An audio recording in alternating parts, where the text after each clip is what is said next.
Hi friends, Vishnu ശാലിനിയുടെ പുതിയ എപ്പിസോഡിലെ ശാലിനി വിഷ്ണുവിന്റെ അടുത്ത് ചോദിക്കുകയാണെ, സത്യം പറ, വിഷ്ണുവേട്ടനും കാർത്തികയും തമ്മിലുള്ള ബന്ധം എന്താ? വിഷ്ണുവേട്ടനിൽ നിന്ന് തന്നെ എനിക്കതറിയണം. വിഷ്ണു പറയും പറയാം എന്ന് പറഞ്ഞിട്ട് സംഭവിച്ച കാര്യങ്ങളൊക്കെ ശാലിനിയോട് പറയാണ്.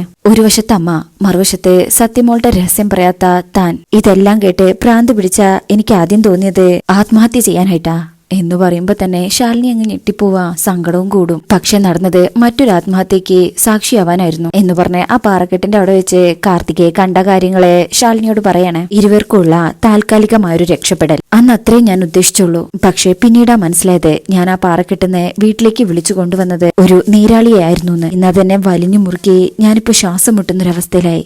അപ്പോഴാ എനിക്ക് തോന്നിയത് എല്ലാം തന്നോട് തുറന്നു പറയണമെന്ന്. എല്ലാം കേട്ട് ഒരു ഞെട്ടല് സങ്കടത്തോടു കൂടെ അവിടെ നിന്ന് കരയാണ് ശാലിനി. വിഷ്ണു പതിയെ അടുത്തേക്ക് ചെന്ന് ശാലിനിയുടെ കൈകള് മുറുകെ പിടിക്കുക. ഈ മഹാവിഷ്ണുവിനൊന്നും ഒരു മഹാലക്ഷ്മി ഭാര്യയായിട്ടുള്ളൂ.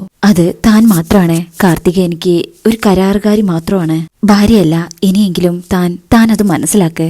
ശാലിനി കരഞ്ഞോണ്ട് പറയും, വിഷ്ണുവേട്ടാ, എനിക്കതറിയാം. എനിക്കതറിയാവൂ. ഈ ലോകം എന്തും വിചാരിച്ചോട്ടെ, എന്തും പറഞ്ഞോട്ടെ, വിഷ്ണുവേട്ടൻ ഈ ശാലിനിയുടേതാ, എന്റെ മാത്രമാ എന്നിങ്ങനെ പറയുമ്പോ വിഷ്ണു ശാലിനിയെ മാറോട് ചേർത്ത് പിടിക്കുക.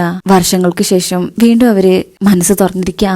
ശാലിനിയെ ചേർത്ത് പിടിച്ച് വിഷ്ണുവും കരയാ. അങ്ങനെ ശാലിനി പിന്നെ കണ്ണീരൊക്കെ തുടച്ച് നിൽക്കുമ്പോ വിഷ്ണു പറയും, കാർത്തിക എന്ന കൈവിഷം അമ്മയുടെ ശരീരം മുഴുവൻ വ്യാപിച്ചിരിക്കുക. അതിന്ന് അമ്മയെ രക്ഷിച്ചെടുക്കാൻ ഒരേ വഴിയേ ഉള്ളൂ. കാർത്തികയുടെ കള്ളങ്ങൾ വെളിച്ചത്ത് കൊണ്ടുവന്ന് അവളെ ആ വീട്ടിൽ നിന്ന് അടിച്ചിറക്കണം. വിഷ്ണുവേട്ടാ എന്ന് വിളിച്ച് ശാലിനി വരുമ്പോ ശാലിനിയുടെ തോളിൽ കൈവച്ച് വിഷ്ണു പറയും, അത് നമ്മൾ ഒന്നിച്ചിരുന്നാലേ സാധിക്കുള്ളൂ. ശാലിനി പറയും, ഇങ്ങനെ ഒരു തുറന്നു പറച്ച് വിഷ്ണുവേട്ടനിൽ നിന്ന് കേൾക്കാൻ വേണ്ടി ഞാൻ എത്ര കൊതിച്ചിട്ടുണ്ടെന്നറിയോ? ഒരു വിളി, തനിക്ക് സുഖാണോടോ എന്നുള്ള ഒരു ചോദ്യം, അതൊന്ന് കേൾക്കാൻ വേണ്ടിയിട്ട് എത്രയോ രാത്രിയിലെ വിഷ്ണുവേട്ടന്റെ കോളും പ്രതീക്ഷിച്ച് ആ ഫോണും നോക്കി ഇരുന്നിട്ടുണ്ടെന്നറിയോ? പുരുഷന്മാർക്ക് ചിന്തിക്കാൻ എപ്പോഴും ഒരുപാട് കാരണങ്ങൾ ഉണ്ടാകും, പക്ഷേ സ്ത്രീകളെന്ന ഞങ്ങൾക്ക് ചിന്തിക്കാൻ എന്ന് പറഞ്ഞ് വിഷ്ണുവിന്റെ കൈ പിടിച്ചിട്ട് പറയും, നിങ്ങളെന്ന ഒറ്റ കാരണമേ ഉള്ളൂ. അതെന്താ വിഷ്ണുവേട്ടൻ മനസ്സിലാക്കാത്തത്? വിഷ്ണുവും കരഞ്ഞുകൊണ്ട് പറയും, എടോ, എന്റെ അവസ്ഥയും ഇതൊക്കെ തന്നെ ആയിരുന്നു. സമാധാനത്തോടു കൂടി ഒന്ന് കിടന്നുറങ്ങിയിട്ട് എത്ര നാളായെന്നറിയോ? ഒരു ആശ്വാസ വാക്ക് പറയാൻ പോലും ആരുമില്ല. ശാലിനി ഇത് കേട്ട്, വിഷ്ണുവേട്ടൻ ഞാൻ എന്ന് പറഞ്ഞിങ്ങനെ കരയുമ്പോഴേക്കും വിഷ്ണു ശാലിനിയെ വീണ്ടും തന്റെ മാറിലേക്ക് ചേർത്ത് പിടിക്കുക. എന്നിട്ട് പറയും, കഴിഞ്ഞത് കഴിഞ്ഞു. നോക്ക്, ഇനി പഴയതിനെ കുറിച്ച് ആലോചിച്ചിട്ടോ വിഷമിച്ചിട്ടോ കാര്യമില്ല. നോക്ക്, കാർത്തികയ്ക്കെതിരെയുള്ള ഇനിയുള്ള നീക്കങ്ങൾ നമ്മൾ ഒന്നിച്ചാ ഇനി നടത്തുന്നത്. 100,000 കള്ളങ്ങൾ പറഞ്ഞ അവളുടെ നാവുകൊണ്ട് തന്നെ അമ്മയ്ക്ക് മുന്നിൽ നടന്ന സത്യങ്ങൾ പറയിപ്പിക്കണം. അതിന് നമ്മൾ ഒരുമിച്ച് വേണം, അല്ലേ എന്ന് ശാലിനിയുടെ കൈപിടിച്ച് ചോദിക്കുമ്പോ ശാലിനി പറയും, അതെ. അങ്ങനെ രണ്ടുപേരും കൂടെ കാർത്തികയുടെ കള്ളം പൊളിക്കാനായിട്ട് ഇറങ്ങിയിരിക്കുക. ശേഷം പിന്നീട് കാണിക്കുന്നത് സത്യാമ്മയുടെ വീട്ടിലാണ്. അവിടെ പൊന്നി ഇങ്ങനെ കാർത്തികയുടെ ഡ്രസ്സൊക്കെ മടക്കി വെക്കണേ. കാർത്തിക ചേറിട്ട് കാലിന്റെ മുകളിൽ കാലം വെച്ച് അവിടെ തന്നെ നോക്കിയിരിക്കുക. പൊന്നിക്ക് ശാലിനിയോട് വലിയ കൂറാണല്ലേ. ശാലിനി എന്താ കളക്ടറേറ്റില് വല്ല തൂപ്പുപണിയോ ഓഫർ ചെയ്തിട്ടുണ്ടോ? പൊന്നി അറിയും, എനിക്കെന്തിനാ വേറെ പണി, എനിക്കിവിടെ നല്ല ഒന്നാന്തരം പണിയുണ്ട്. അപ്പോ കാർത്തിക മനസ്സിൽ വിചാരിക്കും, ഇത് ഏത് നിമിഷവും തെറിക്കാവുന്ന ഒന്നാണ് ഡി. ഈ വീട്ടിൽ എനിക്കുള്ള സ്ഥാനം ഉറപ്പിച്ചു കഴിഞ്ഞാൽ ആദ്യം തെറിക്കാൻ പോകുന്നതേ നിന്റെ ഇവിടത്തെ പണിയായിരിക്കും, ഒരു സംശയവും വേണ്ട. അല്ല പൊന്നി, എനിക്കൊരു സംശയം. എന്റെയും വിഷ്ണുവേട്ടന്റെയും കല്യാണത്തെ കുറിച്ച് അറിയുമ്പോ ബന്ധുക്കളായി എത്തുന്നവരെക്കാൾ കൂടുതൽ ശത്രുക്കളായിരിക്കും, അല്ലേ പൊന്നി? പൊന്നി അറിയാം, എനിക്കറിയാൻ പാടില്ല.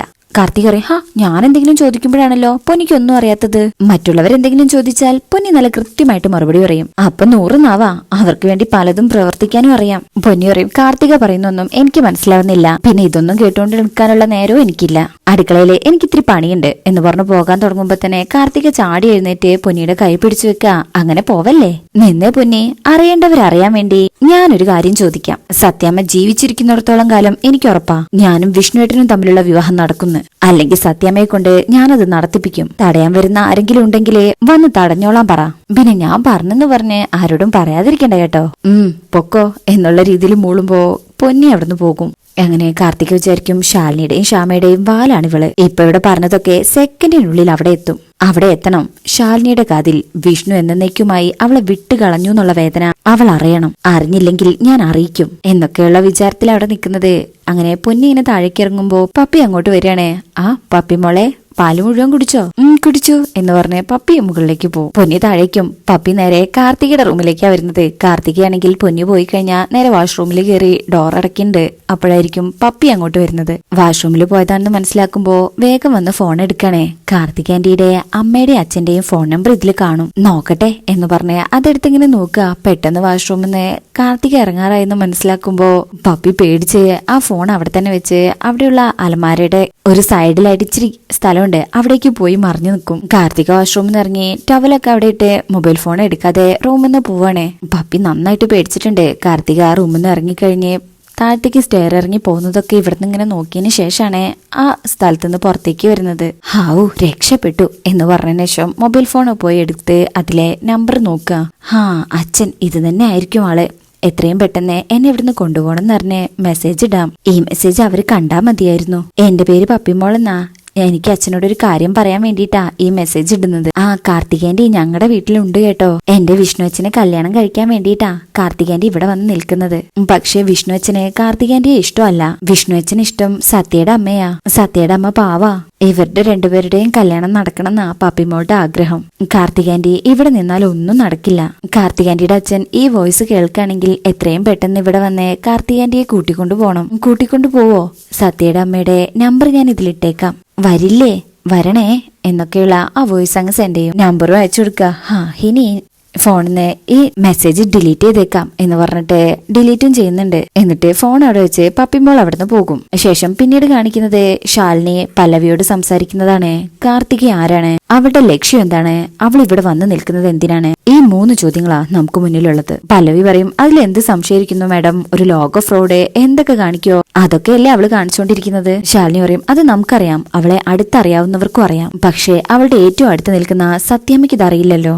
സത്യാമ്മയെ അവളുടെ യഥാർത്ഥ ഐഡന്റിറ്റി ബോധ്യപ്പെടുത്തണം. അതിനൊരു സൊല്യൂഷൻ കണ്ടാലേ ഇതിനെല്ലാം ഒരു തീരുമാനം ഉണ്ടാക്കാൻ കഴിയൂ. അതായത് എന്റെ ലൈഫിന്റെ തിരിച്ചുള്ള എൻട്രി നമ്മൾ കണ്ടെത്താൻ പോകുന്ന ഈ ആൻസറിലാണെന്ന് ചുരുക്കം. ഒരു ഒഴുക്കുള്ള കടമ്പയാണത്. ഈ ബുദ്ധിയുള്ള കളികളെ കൊണ്ട് അവരുടെ വായന്ന് സത്യം പറയിപ്പിക്കാൻ ചില പൊടിക്കൈകൾ പോലീസുകാർ പ്രയോഗിക്കും, ചില വളഞ്ഞ വഴികള്. പക്ഷെ ഇവളുടെ അടുത്ത് അതും നടക്കില്ല. കാരണം ബുദ്ധി മാത്രമല്ല ഇവൾക്കുള്ളത്. വല്ലാത്തൊരു മനോധൈര്യം ഇല്ലെങ്കിൽ മറ്റൊരുത്തന്റെ ഭാര്യ പദവി ആഗ്രഹിച്ച് ഒരു ബന്ധവുമില്ലാത്ത വീട്ടിലിങ്ങനെ വലിഞ്ഞു കയറി വന്ന് നിൽക്കോ? പിന്നിൽ നിന്നും ശക്തി പകരാൻ ഒരുപാട് പേര് കച്ചകെട്ടി നിൽക്കുമ്പോ അവൾ ഇതും കാണിക്കും, ഇതിനപ്പുറവും കാണിക്കും. ഒരു 3-ാം മുറയും അവളുടെ അടുത്ത് ചെലവാകില്ല മാഡം. അത്രയ്ക്ക് കട്ടിയാ അവളുടെ മനസ്സ്. ശാലിനി പറയും, ഞാൻ ചിന്തിക്കുന്നത് ഒരു 4-ാം മുറയാണെങ്കിലോ എന്ന് പറഞ്ഞ് ശാലിനി ഇങ്ങനെ ആലോചിക്കുമ്പോ പല്ലവിക്ക് മനസ്സിലാവുന്നില്ല. മാഡം, ശാലിനി പറയും, പിഴുതു മാറ്റുമ്പോൾ വേരോടെ പിഴുതു മാറ്റണമെന്ന് ഒരു ചൊല്ലുണ്ട്. പഴമക്കാരിതിനെ അടിത്തട്ടിളക്കാന്നും പറയും. പല്ലവിക്കും, അല്ല മാഡം ഉദ്ദേശിക്കുന്നത്? ശാലിനി പറയും, അവളുടെ വേരെവിടെയാണോ ആ വേര് അന്വേഷിച്ചു പോവുക. അവളിവിടെ പറഞ്ഞിരിക്കുന്ന കള്ളങ്ങളെല്ലാം പൊളിച്ചടക്കി സത്യാമ്മയ്ക്ക് മുന്നിൽ കൊണ്ടുവരണമെങ്കില് അവരിവിടെ എത്തണം. അവളെ ജനിപ്പിച്ചു പോയതിന്റെ പേരില് സങ്കടപ്പെട്ട് നിൽക്കുന്ന അവളുടെ അച്ഛനും അമ്മയും ജീവിച്ചിരിക്കുമ്പോ വാക്കുകൊണ്ട് മാതാപിതാക്കളുടെ പുലകുടി അടിയന്തരം നടത്തിയവൾക്ക് മുമ്പിലേക്ക് തന്നെ നമുക്ക് അവരെ കൊണ്ടുവന്ന് നിർത്തണം. എന്നിട്ട് അവരെ കൊണ്ട് അവളുടെ കരുണ തടിപ്പിക്കണം. എന്നാലേ അവൾ അടങ്ങൂ. അപ്പൊ പല്ലവി പറയും, ജയശങ്കറിൽ നിന്ന് ലഭിച്ച വിവരങ്ങൾ അനുസരിച്ച് അവരെ കണ്ടുപിടിക്കാൻ ബുദ്ധിമുട്ടുണ്ടാവില്ല. പക്ഷെ അവിടേക്ക് എത്താൻ പറ്റിയ ഒരാള് വേണം. ശാലിനി പറയും, അല്ല ഈ പറഞ്ഞ സ്ഥലം? അനു പറയും, അതെനിക്ക് അറിയാവുന്നതാ. പക്ഷെ അയാൾ പറഞ്ഞതൊക്കെ സത്യമാണെന്ന് അറിയണല്ലോ.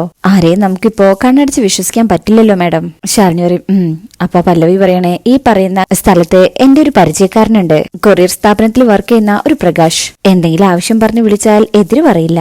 ശാലിനി പറയും, എങ്കിൽ വൈകിക്കണ്ട, പ്രകാശിനെ വിളിച്ച് സംസാരിക്കേ. എന്നിട്ട് എത്രയും പെട്ടെന്ന് ആ സ്ഥലത്തേക്ക് നമുക്ക് 2 പേർക്കും എത്താം. പിന്നെ അറിയാലോ, നമ്മൾ നഷ്ടപ്പെടുത്തുന്ന ഓരോ മിനിറ്റിലും നമുക്കെതിരെ 100,000 തന്ത്രങ്ങൾ മെനയുന്നവർക്കിടയിലേക്കാ നമ്മൾ ഫൈറ്റിനിറങ്ങുന്നത്. ഓടുന്ന പട്ടിക്ക് ഒരു മുഴം മുമ്പേ കയറെറിഞ്ഞാലേ കുരുക്ക് കഴുത്തിൽ തന്നെ വന്ന് വീഴൂ. ഇനിയൊരു പിഴവിന് അവസരം കൊടുക്കരുത്. പറഞ്ഞു മനസ്സിലായല്ലോ, സമയം കളയാനില്ലെന്ന്. യെസ് മാഡം എന്ന് പറഞ്ഞതിന് ശേഷം പല്ലവി ആ പ്രകാശിനെ ഫോണിൽ വിളിക്കണേ. ഇതേസമയം പിന്നീട് കാണിക്കുന്നത് മറ്റൊരു സ്ഥലത്താണ്. കാർത്തികയുടെ വീട്ടില്. കാർത്തികയുടെ അച്ഛനാണെന്ന് തോന്നുന്നു. അവിടെ ഇങ്ങനെ ഉമ്മർത്തിരിക്കുമ്പോ അങ്ങോട്ടൊരു സ്കൂട്ടി വരികയാണ്. പല്ലവി പറഞ്ഞയച്ച പ്രകാശനാണ്. അപ്പൊ ഇത് തന്നെ കാർത്തികയുടെ അച്ഛൻ. ആ ഇരിപ്പിന്റെ അവസ്ഥ കണ്ടിട്ട് ഇത് തന്നെ ആള്. എന്റെ പുണ്യാളാ മിന്നിച്ചേക്കണേ എന്ന് പറഞ്ഞിട്ടാ പോകുന്നത്. അങ്ങനെ കാർത്തികയുടെ അച്ഛൻ വന്നിട്ട് ആ പ്രകാശിനോട് ചോദിക്കും, എന്താ? അല്ല, ഈ കാർത്തിക രാജേന്ദ്രൻ? ഈ രാജേന്ദ്രൻ ഞാനാ. കൊറിയർ ബോയ് ചോദിക്കും, അപ്പൊ കാർത്തിക എന്താ കാര്യം എന്ന് അച്ഛൻ ദേഷ്യത്തിൽ ചോദിക്കുമ്പോ, ഒരു കൊറിയർ ഉണ്ടായിരുന്നു. അച്ഛൻ പറയും, അവളുടെ ഒരു സാധനവും ഇവിടെ ആർക്കും വേണ്ട. പ്രകാശ് പറയും, അയ്യോ അങ്ങനെ പറയരുത്. ഇത് ഒപ്പിട്ട് വാങ്ങി ഫോൺ നമ്പർ വാങ്ങിച്ചാലേ എന്റെ ഉത്തരവാദിത്വം തീരൂ. പുതിയ കമ്പനി റൂളാ. കാർത്തികയുടെ അച്ഛൻ ദേഷ്യത്തിൽ പറയും, എടോ ഇവിടെ ആളില്ലെന്ന്. പുറത്തു പോയോ?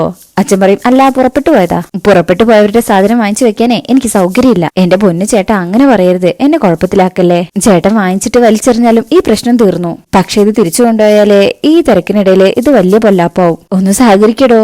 അതിൽ അച്ഛൻ ചോദിക്കും, എടോ ഈ മരിച്ചു പോയവർക്ക് വരുന്ന കൊറിയറൊക്കെ നിങ്ങൾ എന്താ ചെയ്യാറ്? അതുപോലെ അങ്ങ് ചെയ്താൽ മതി.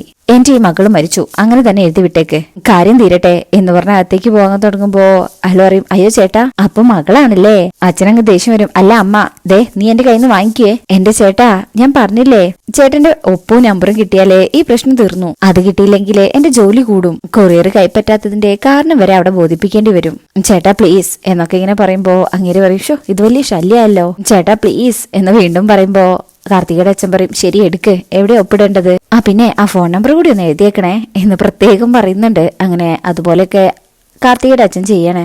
ഇതും കൂടെ വാങ്ങിച്ചാൽ എന്റെ ജോലി തീർന്നു എന്ന് പറഞ്ഞു കൊടുക്കുമ്പോ അത് വാങ്ങിച്ച് അയാൾ പോകുമ്പോഴേക്ക് അങ്ങ് മുറ്റത്തേക്ക് വലിച്ചെറിയും. അത് കാണുമ്പോ തന്നെ പ്രകാശ് പറയും, എന്റെ ചേട്ടാ വിളിക്കുമ്പോ കിട്ടി ബോധിച്ചു എന്ന് പറയണേ എന്നൊക്കെ പറഞ്ഞ് അവിടെ നിൽക്കണേ. ശേഷം അവിടുന്ന് കട്ട് ചെയ്തിട്ട് പിന്നീട് കാണിക്കുന്നത് കാർത്തികയുടെ അമ്മ കാർത്തികയുടെ ഫോട്ടോ നോക്കിയിട്ട് സങ്കടപ്പെടാണ്. എന്തിനാ മോളെ നീ ഞങ്ങളെ ഇട്ട് സങ്കടപ്പെടുത്തുന്നത്? നീ അല്ലാതെ ഞങ്ങൾക്ക് ആരാ ഉള്ളത്? നീ എന്താ അത് ഓർക്കാതെ പോയത്? ഇത് കണ്ടുവരുന്ന അച്ഛന് ദേഷ്യത്തോടെ ആ ഫോട്ടോ വാങ്ങിച്ച് അമ്മയോട് ദേഷ്യപ്പെടാ. നീ ഇപ്പോഴും ഇവളുടെ ഫോട്ടോ നോക്കിയിരിക്കാണോ? അമ്മ കരഞ്ഞോണ്ട് പറയും, എത്രയൊക്കെ വന്നാലും നമ്മുടെ മോളല്ലേ. മോള് നിന്റെ ഒരു മോള് എന്ന് പറഞ്ഞിട്ട് അങ്ങനെ ആ ഫോട്ടോ തന്നെ വലിച്ചു കീറി മുറിച്ചിടുക. അപ്പോ ഇങ്ങനെയൊക്കെയാണ് ഈ ഭാഗത്തുള്ളത്. ഈ റിവ്യൂ ഇഷ്ടപ്പെട്ടിട്ടുണ്ടെങ്കിൽ ഈ ചാനൽ ഒന്ന് സബ്സ്ക്രൈബ് ചെയ്ത് സപ്പോർട്ട് ചെയ്തേക്കണേ. താങ്ക്